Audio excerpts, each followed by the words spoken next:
So இந்த management efficiency ratio கீழே ஒரு முக்கியமான ஒரு 5 டைப்ஸ் வருது. அது என்னென்னா total asset turn over ratio, அப்புறம் வந்து fixed asset turn over ratio, அப்புறம் வந்து இன்வென்ட்ரி டர்ன் ஓவர் ரேஷியோ, அப்புறம் ரிசீவபிள்ஸ் டர்ன் ஓவர் ரேஷியோ, அப்புறம் வந்து working capital turn over ratio. இந்த 5 ரேஷியோவும் ஒன்று என்னென்ன சொல்ல வந்து நம்ம இப்போ பார்க்கலாம். Total asset turn over ratio.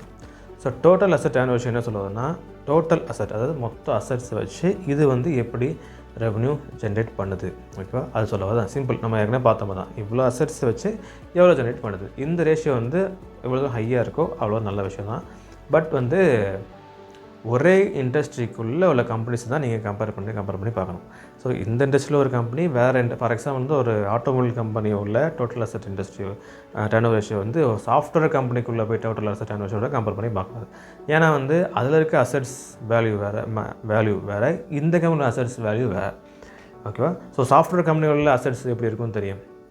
அதை போய் நம்ம பெரிய கார் மேனுஃபேக்சரிங் கம்பெனிகள் எல்லாமே நம்ம கம்பேர் பண்ணி பார்க்கக்கூடாது. பட் ஹை லெவலில் இருந்தால் இந்த ரேஷியோ வந்து நல்லதாக இருக்குதுன்னு அர்த்தம். ஏன்னா அந்த அசெட்ஸ் டர்ன் ஓவர் ரேஷியோ நல்லா இருந்துச்சுன்னா ஓகே, அந்த அசெட்ஸை வந்து நல்லா எஃபெக்டிவாக தான் இவங்க மேனேஜ் பண்ணுறாங்க அப்படின்னு சொல்லிட்டு தான் இது. ஸோ இதோட ஃபார்முலா நீங்கள் பார்க்கும்போது நெட் ரெவன்யூ, அதாவது net sales divided by total assets, அதாவது average total assets. So average total அசெட்ஸ்னால் என்ன சொல்ல வருதுன்னா, இயர் ஸ்டார்டிங்